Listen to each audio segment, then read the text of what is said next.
प्रदेश में फसल बीमा घोटाले का खुलासा हुआ है। 1,70,000 किसानों के क्लेम शून्य हो गए हैं। योजना में 122 करोड़ का फर्जीवाड़ा उजागर हुआ है। खरीफ 2023, रबी 2023, खरीफ 2024 और रबी 2024 के दौरान का घोटाला जरा सोचिए। 2 सालों की 4 फसलें किसानों की बर्बाद हुई, लेकिन क्या मिला? शून्य, कुछ भी नहीं मिला। 122 करोड़ का फर्जीवाड़ा, 1,70,000 किसानों के क्लेम जीरो कर दिए गए, जबकि बाकायदा प्रीमियम भरे गए हैं। कृषि मंत्री डॉक्टर किरोड़ी लाल मीणा की जांच में खुलासा हुआ है, फसल मौसमी कहर से खराब होने के बावजूद बीमा कंपनियों ने क्लेम जीरो किया। जांच में किसानों और कृषि विभाग के कार्मिकों के हस्ताक्षर फर्जी पाए गए हैं। 32,000 फॉर्म प्रस्तुत किए गए, जिनमें से 30,000 से ज्यादा फॉर्म फर्जी पाए गए हैं। यह एक ऐसा फर्जीवाड़ा है जिसमें अगर फांसी पर भी लटका दिया जाए तो कम होगा। आप सोचिए, 1,70,000 के आसपास किसान जिनके घर का सब कुछ फसल पर टिका हुआ, और उनकी 2023 की दोनों फसलें, 2024 की दोनों फसलें वो मौसम की वजह से खराब हो गई। कंपनियों ने क्या खेल खेला? कंपनियों ने खेल ये खेला कि उनके क्लेम को जीरो किया। लेकिन जीरो कैसे किया? जीरो करने के लिए कृषि विभाग के कार्मिकों के सिग्नेचर फर्जी कर दिए गए। और ये 1-2 नहीं, 100 भी नहीं, 1000 भी नहीं, अंदाजा लगाइए 32,000 फॉर्म प्रस्तुत किए गए हैं, और इनमें से 30,000 से ज्यादा फॉर्म फर्जी पाए गए हैं। 122 करोड़ का फर्जीवाड़ा है। मेरे सहयोगी senior special correspondent Vinod Singh Chauhan ji जुड़ गए हैं। विनोद जी, मैं इस खबर को पढ़ते वक्त गुस्से से भर रहा हूं, क्योंकि 1,70,000 किसान जो उम्मीद लगाकर बैठे थे कि शायद मुआवजे से ही, क्लेम से ही घर चल जाएगा, वो सारा का सारा डकार लिया गया। फर्जी सिग्नेचर, 30,000 फॉर्म पर फर्जी सिग्नेचर, 122 करोड़ का घोटाला। बिल्कुल, देखिए विजेंद्र, खरीफ 2023, रबी 2023, खरीफ 2024 और रबी 2024, इसको लेकर के कई जिलों के किसान लगातार अपनी शिकायत दर्ज करा रहे थे कि हमारा जो खराबा हुआ है उसका क्लेम जीरो कर दिया है कंपनियों ने, और लगातार बैठकें हो रही थी, लेकिन मामला पकड़ में नहीं आ रहा था। अब जब मामला किरोड़ी लाल मीणा के पास आया, उन्होंने सारे कागज खंगाले और आज मीडिया के सामने खुलासा करा। मीडिया को लेकर के उस मौके पर गए जिन किसानों के साथ ये धोखाधड़ी हुई है गंगानगर में।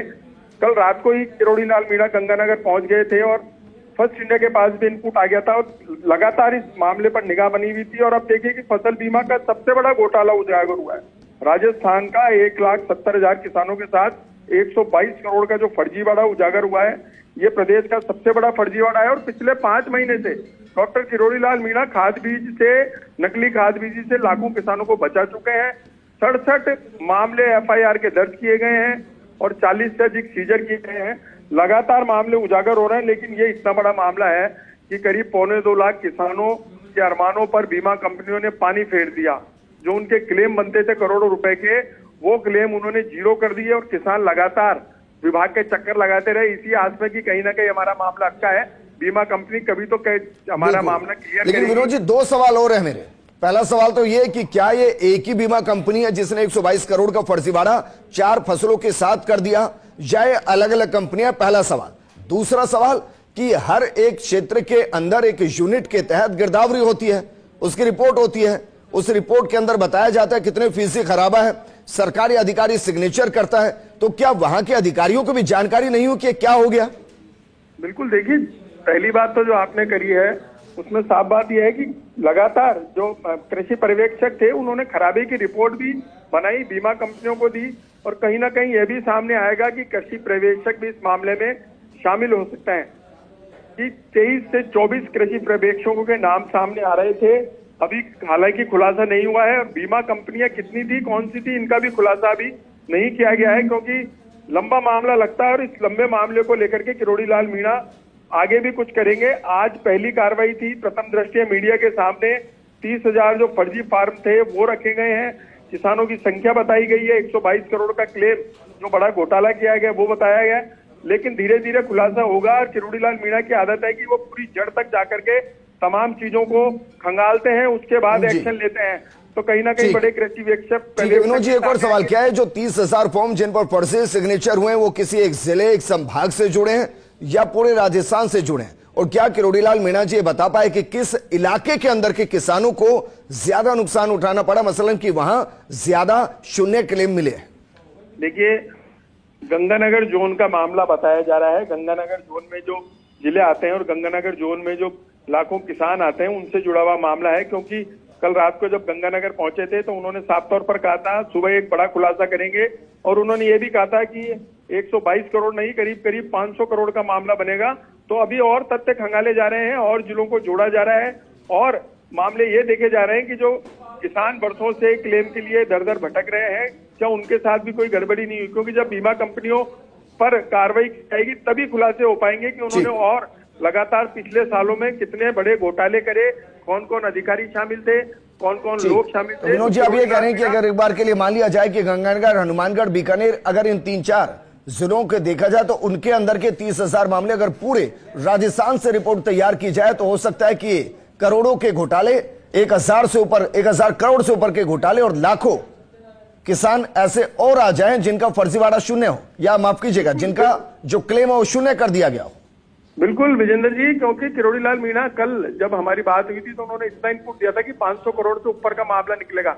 लेकिन अब जब बीमा कंपनियों पर शिकंजा कसा जाएगा और उनसे एफआईआर दर्ज कराने के बाद तहकीकात की जाएगी, जांच की जाएगी, तो निश्चित तौर पर 500 करोड़ तो उन्होंने बताया, लेकिन 1000 करोड़ भी हो सकता है, लाखों किसान हो सकते हैं जिन्हें अब क्लेम तो देखिए मिलेगा ही, लेकिन ऐसी बीमा कंपनियों पर भी कार्रवाई होगी जो बरसों से खेल करती आ रही है। और राजस्थान, अंतिम सवाल आपसे, क्या किरोड़ीलाल मीणा जी ने कंफर्म किया, क्योंकि उनके पास तो दस्तावेज हैं, उनको पता है कि कौन कौन सी कंपनियों ने फर्जीवाड़ा किया है, अब जो नेक्स्ट सीजन के लिए जो बाकायदा क्लेम के लिए बीमा लिया जाएगा उन कंपनियों को क्या स्टेट में ब्लैक लिस्टेड किया जाएगा? बिल्कुल, देखिए जो कंपनियां पकड़ी गई हैं वो तो ब्लैक लिस्टेड होंगी, लेकिन अब और खुलासे होंगे किन किन कंपनियों ने घोटाले किए हैं, कौन से नाम सामने नहीं आए और अब कौन से नाम सामने आएंगे। तो तमाम चीजें तहकीकात के बाद में सामने आएगी और एक एक करके सभी को ब्लैक लिस्टेड करने की कार्रवाई भी की जाएगी। ठीक है विनोद जी, शुक्रिया तमाम जानकारी हमारे साथ साझा करने के लिए। सोचिए जरा, जिस इलाके को अनाज का कटोरा कहा जाता है उस इलाके के अंदर किसानों के साथ इतना बड़ा फर्जीवाड़ा हुआ है, इसकी जांच भी होनी चाहिए, नामों का खुलासा भी होना चाहिए, कठोर कार्रवाई भी होनी चाहिए और किसानों को उनके हक का क्लेम भी मिलना चाहिए।